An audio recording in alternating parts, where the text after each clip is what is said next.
followers, bienvenue dans Petit Secret des Stars. Nous sommes dans un environnement fashion, nous sommes au centre des créateurs de mode du Cameroun. Et là, c'est un atelier pour la masterclass que donne un illustre designer camerounais.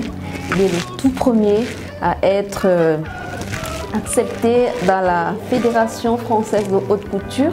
Je crois que vous me suivez là. Monsieur Iman Aïssi, qui est notre invité de ce jour et que je pars chercher. Vous venez avec moi? On y va?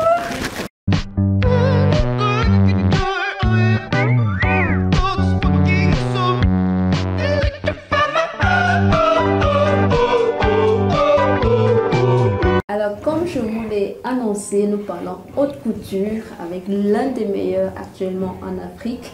Le monde entier, la presse people se l'arrache. Vraiment, on doit être fier d'avoir Iman Aïssi. Bienvenue Iman, en fait. Merci. Voilà, merci. Merci. Même s'il est à Paris, il est resté le fils du pays. Bienvenue. Merci beaucoup. Merci Laurentine. Alors, comment tu te sens? Il y a Corona là-bas, mais au pays, tu es quand même venu pour le succès. Oui, ça m'a fait beaucoup de bien, hein, parce que là-bas, c'est pas du tout facile. Depuis un an, la vie est presque dans les placards. Donc aussi, on essaie de respecter les mesures de sécurité pour la santé, par rapport à des indications que le corps médical donne avec le gouvernement. Donc on fait au mieux, on essaie de suivre et faire attention, mais c'est pas évident. Parce que là, on finit par péter les plombs. Ça fait un an que ça dure. Oui, ça fait également un an que tu es dans cette cour prestigieuse de la Fashion Week de Paris. Alors, tous les jeunes créateurs ici au Cameroun pétillent, avec leurs yeux pétillent quand ils entendent parler Paris Fashion Week. Mais toi, tu as réussi à pénétrer ce monde-là. Comment tu t'es senti la première fois, bien le jour où on t'a annoncé cette merveilleuse nouvelle? C'était il y avait beaucoup d'émotions. J'ai même eu des larmes parce que c'est une guerre, ici on peut appeler ça une guerre. La route était très longue. Il vaut mieux plus tard que jamais parce que ça a demandé beaucoup de temps. 20 ans, c'est pas rien, c'est plus de 20 ans que je me bats. Et ça m'a demandé beaucoup d'efforts, beaucoup d'énergie. Et au final, ça a donné ce que ça a donné. J'ai eu des larmes parce que quand ça a été annoncé que on m'ouvrait la porte pour me donner une place de rejoindre la cour des grands, le film de ma vie a défilé dans ma tête et tout. C'est pour ça que j'ai coulé les larmes. C'était une page de la mode qui s'écrive, c'est parce que c'était historique. C'est une première fois qu'on donne cette place à un noir. On n'a jamais donné cette place à un noir depuis toujours.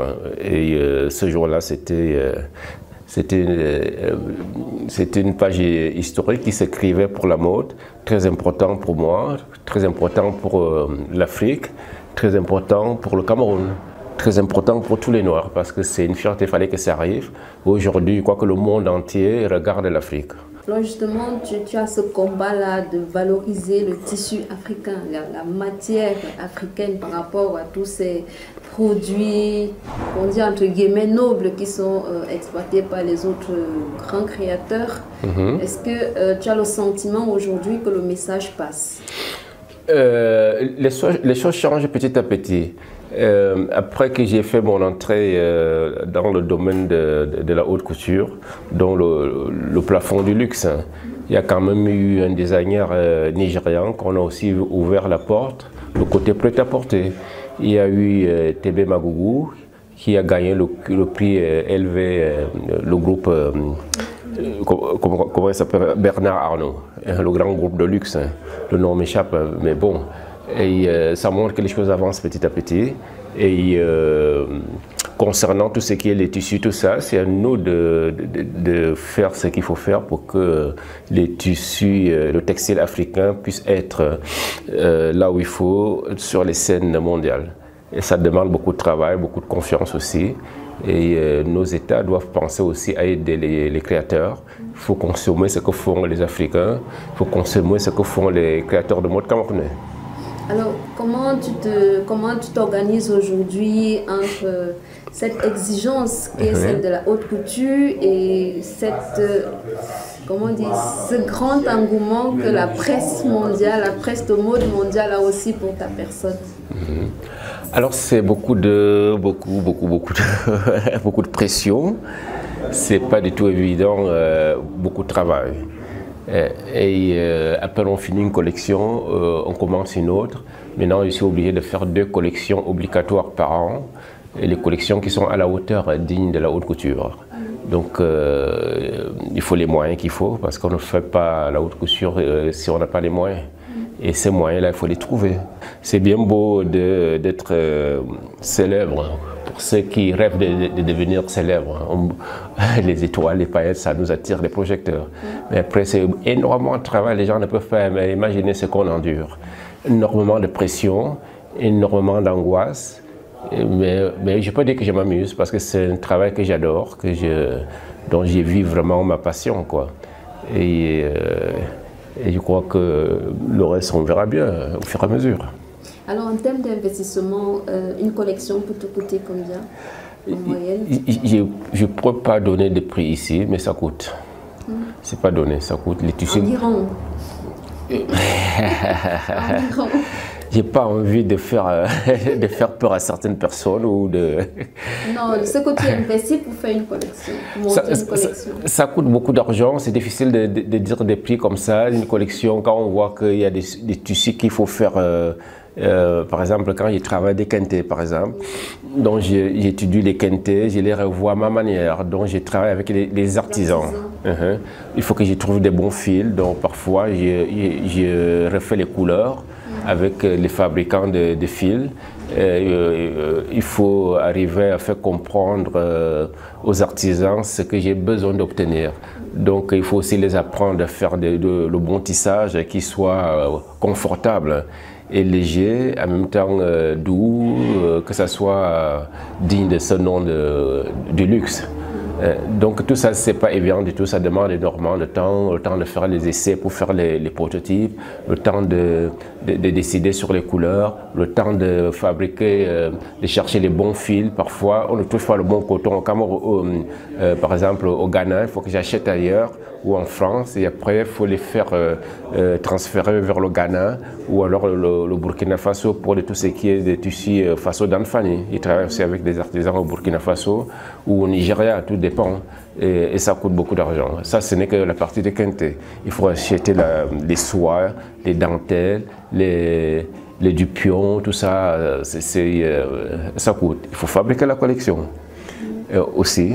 Donc, je ne sais pas, je ne pourrais pas donner un prix comme ça, mais ça demande, il faudrait de l'argent. La cour de Grand, c'est très impressionnant. C'est incroyable quand on se retrouve à cet endroit. Et on a Dior, Saint-Laurent, du Lanvin, tous les plus grands qui défilent en même temps. Donc moi, en tant que petit Africain qui n'a pas les mêmes moyens qu'eux, je me suis dit, je reste moi-même, je ne veux pas essayer de ressembler à qui que ce soit, mais je veux améliorer ce que je sais faire. Et les présenter, il y a des choses qu'ils ne savent pas. Et du nouveau. Je ne veux pas faire la grande robe à l'ancienne et tout. Certaines robes, si on a envie de les acheter, on sait là où on peut trouver ces robes-là en mieux. Alors il y a également eu cette collaboration, peut-être qui n'a pas tenu jusqu'au bout, avec Beyoncé. Alors avec Beyoncé, ce qui s'était passé, j'ai eu l'appel, je crois, 2 ou 3 fois. Je crois que dans la vie, chaque chose... moi, je ne cours pas derrière des choses. Je respecte Beyoncé, tout ça, elle fait du très bon boulot. Mais bon, non plus, je ne cours pas après pour ce genre de trucs. Moi, c'est pas mon truc. De courir derrière les gens ou d'essayer de les faire les flatteries ou quoi que ce soit. Moi, j'ai toujours vécu comme ça. Hein. Donc, j'ai eu l'appel 3 fois, j'ai tous ces mesures et tout, mais bon, c'était pas le bon moment parce que je trouve que quand on décide de travailler avec des designers africains, il faut faire la même démarche que quand on veut chez Dior ou Chanel ou Saint-Laurent. Donc, si c'est pas ça, ce sera pour une autre fois. Pourtant, à la prochaine, à chaque fois, les délais étaient très courts. Une fois, j'ai eu, elle devait faire un concert, je ne sais pas si c'est... non, c'était un tournage de clip. Et on m'appelle 2 jours avant pour reproduire, en plus dans la haute couture, on a besoin d'avoir les mesures bien précises. On travaille d'abord sur les toiles, il faut essayer, il faut bien mouler, en plus c'est une artiste qui, moi je peux l'appeler, à mon avis c'est une athlète, hein, parce qu'elle danse énormément. Non, tu ne peux pas prendre tout et n'importe quoi, tu la mets sur le dos, il faut tout tailler sur mesure sur elle. Parce qu'elle danse énormément, elle bouge beaucoup énormément sur scène, tout ça c'est très important. Donc moi je ne peux pas travailler comme ça, donc c'était, j'ai dit non, 3 fois. Si on va le faire dans les bonnes conditions. Pourtant, j'aime bien Beyoncé parce que c'est une super artiste, mais bon, je dis pas oui pour dire oui, juste pour faire plaisir aux gens. Moi, j'ai dit ce que je pense et c'est comme ça. Oui, mais quand même, dans le monde du showbiz, tu habilles d'autres personnes. Oui, j'ai habillé Zendaya, qui est quelqu'un de très important. J'ai habillé Angela Bassett, j'ai habillé... j'en ai habillé plusieurs, beaucoup. J'ai habillé Isabelle Carré, une comédienne française pour le cinéma et le théâtre, très important pour la France. J'en ai habillé plusieurs, les noms m'échappent même. Aïssa Maïga, c'est la jeune cantatrice sud-africaine, Preti Yende. Opéra de Paris, elle est magnifique. Donc j'en ai croisé énormément de gens. Récemment, j'ai ma nouvelle copine très à la mode, Angélique Kidjo. Oui. Angélique, c'est quelqu'un d'extraordinaire, elle est pleine d'énergie. Donc quand je me retrouve avec elle, c'est la bombe, je ne sais pas, on explose. Parce qu'elle a la joie de vivre, moi je suis un peu fou, avec beaucoup d'énergie, donc on s'amuse bien ensemble. La prochaine collection, on a vu, c'était Tsende. On sort de Tsende, on va échanger avec quoi? Alors il y a comment dire ça, non je ne veux pas quand même te dévoiler des choses, Laurentine Siga. Ils sont dans les exclusivités. Voilà. Alors, je vais travailler ici en projet avec la Fondation Gacha. Superbe! Pour mettre aussi le savoir-faire du Cameroun et des pays bamileke qui sont très riches en culture. Et puis, je suis en train de voir qu'est-ce qu'on va faire ensemble, tout ça. Ne serait-ce que collaborer même sur une silhouette, on va voir, avec Madame Liduma et la Fondation Gacha. Donc la discussion est encore en cours, mais je crois que ça va aboutir parce que Madame Liduma, c'est quelqu'un de très bien, une vraie gardienne de la culture camerounaise, africaine aussi. Alors avec Tsende aussi, on a vu quelques silhouettes qui ressemblaient à celles de... Et Sono est là, c'est ça? Oui, parce que c'est toujours bien d'aller fouiller les archives, de rebondir sur ce qui a été fait avant. Tsende, en 2 mots, ce qu'on a reçu des autres, et les autres se sont inspirés aussi de nous. Donc les fameux vestes ou les chemises portées et taillées de façon très européenne, et nous le drapé à l'ancienne, qu'on appelle le sanda, qu'on un bon sanda pour nouer autour des hanches et ça retombe. Donc j'ai rebondi de tout ça pour pouvoir expliquer certaines choses et montrer des silhouettes aux yeux du monde. Est-ce que tout est rose? Est-ce que tout est vraiment beau? Dans le domaine de la mode? Oui. Le domaine de la mode, c'est un monde magique. C'est un monde très... c'est un monde en or. S'il aurait vraiment donné un nom, j'aurais dit c'est vraiment un monde qui porte une robe sculptée de diamants. En même temps, ça peut être un monde satanique. Oui. un monde qui a des dents, avec une panche très glissante, donc il faut faire très attention. Parce que, par exemple, c'est les mêmes qui vont te lever très haut, les mêmes peuvent te casser en 2 secondes. Il y a des bons et des mauvais. Aussi aujourd'hui, beaucoup de choses ont changé. Donc, par rapport à l'ancienne époque, les choses évoluent autrement.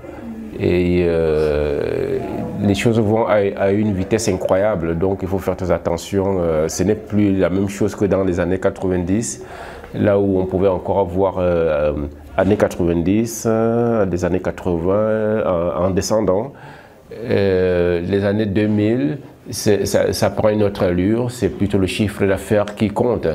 Le côté humanité, c'est moins considéré, c'est moins pris en compte. Donc c'est un peu dommage, mais c'est comme ça. Les gens sont plutôt accrochés, plutôt dans les chiffres d'affaires, tout ça. Dans l'ancienne époque, on rencontrait, quand on travaillait comme des mannequins, tout ça, dans des maisons de couture ou dans des cabines, des SCRG pour des maisons de couture. On pouvait avoir accès à vous parler ou rencontrer des gens comme Saint-Laurent, Pierre Cardin, et, Madame Carven, et Kenzo, tout ça, beaucoup d'autres. Aujourd'hui, c'est plutôt les directeurs artistiques qui deviennent presque des stars. Parfois, on ne voit même pas le designer lui-même. C'est un peu dommage.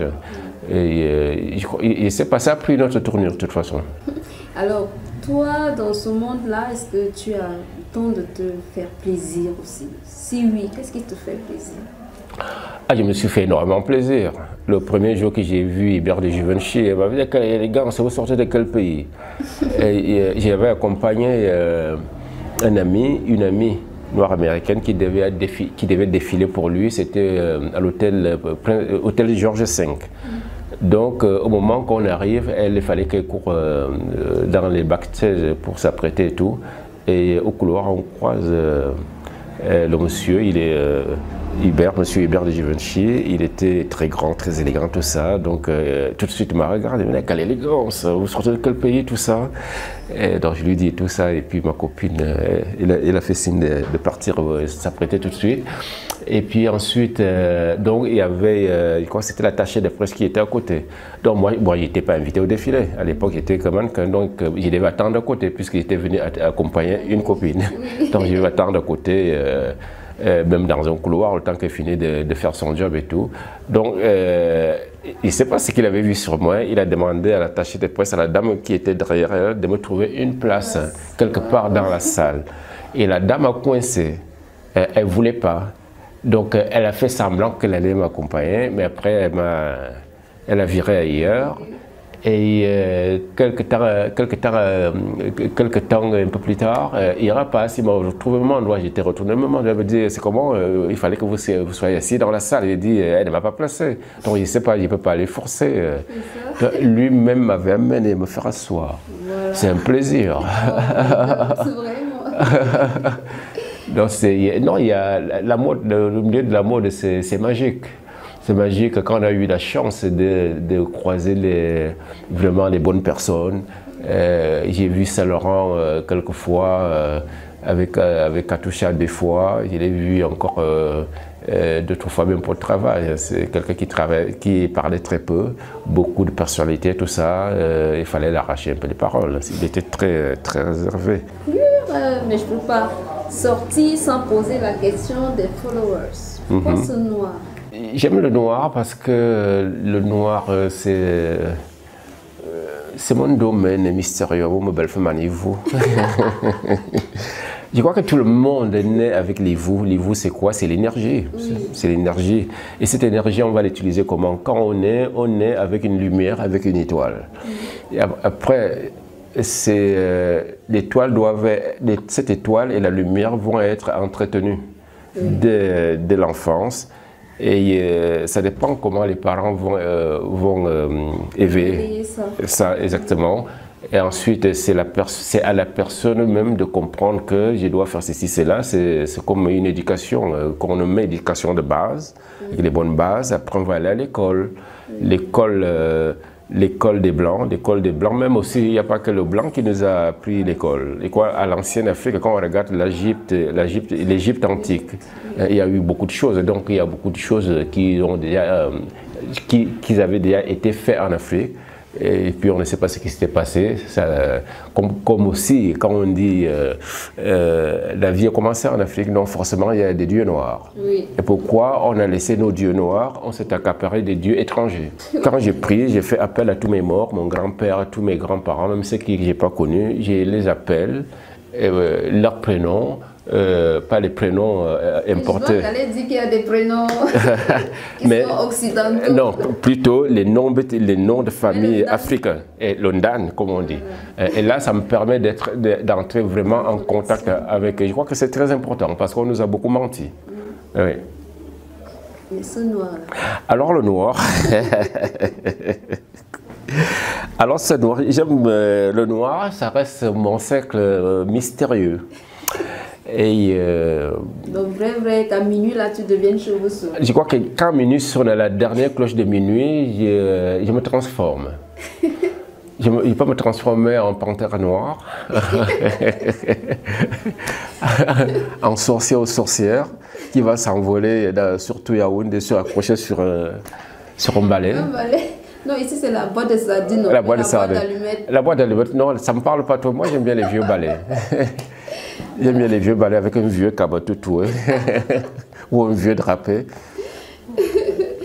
Alors, qu'est-ce que tu aimes manger? C'est vrai que tu n'aimes pas sortir, tu n'aimes pas aller chez les gens, mais si moi je veux te faire plaisir, je t'apporte quoi? Parce que ici, chez nous, quand on va rendre visite à un ami, on part avec quelque chose.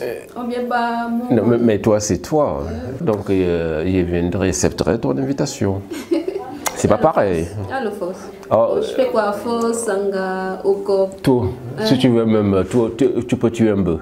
Ouais. Et trois cochons. Alors, petit secret quand même, comment tu fais pour garder ta ligne? Ou bien c'est le travail qui t'absorbe? J'ai fait très attention. C'est le même. Je crois qu'il faut. En plus. J'ai fait très attention. J'adore faire la fête. Oui. J'adore faire la fête, mais j'ai fait très attention à ce que je mange. Je n'ai plus 17 ans. Donc le temps passe et tout. Le corps change aussi. Oui. Donc quand on sait que le corps peut bouger, il faut faire attention à certaines choses. J'ai fait un peu de sport et tout. Il faut entretenir le corps. Il faut faire attention à son corps si on veut garder la ligne longtemps. Alors un petit conseil pour nos téléspectateurs de B-News One et pour les followers de Petit Secret de Star. Arrêtez de manger le foufou.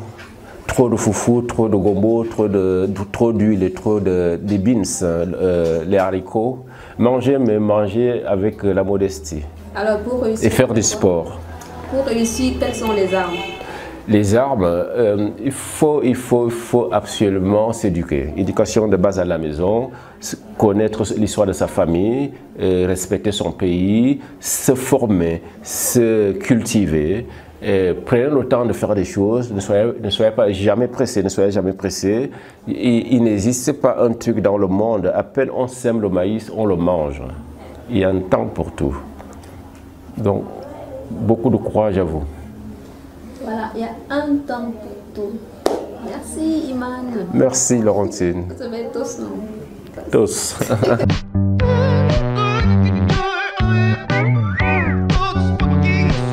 Voilà, chers followers, vous avez compris, la mode, ça fait rêver. C'est un monde magique, mais c'est aussi un monde satanique. C'est pas moi qui le dis, c'est quelqu'un qui est ancré dans ce domaine. C'est vrai que je suis chroniqueuse de mode, mais lui, il est arrivé à un niveau un peu plus élevé que moi. Donc, dans ce monde, comme dans d'autres, soyez vous-même. C'est l'enseignement que nous donne Imana ici aujourd'hui. Et surtout, ne soyez jamais pressés. Je suis habillée par Iman Aïssi himself et comme je vous le dis toujours, consommons camerounais, le Cameroun d'abord. Là, c'est du 237 100%. Je vous invite à vous abonner aussi sur ma chaîne et n'oubliez pas de nous suivre également sur B-News One. Je vous dis à très bientôt pour un autre numéro. Je vous fais plein de bisous et à bientôt. Ciao, ciao.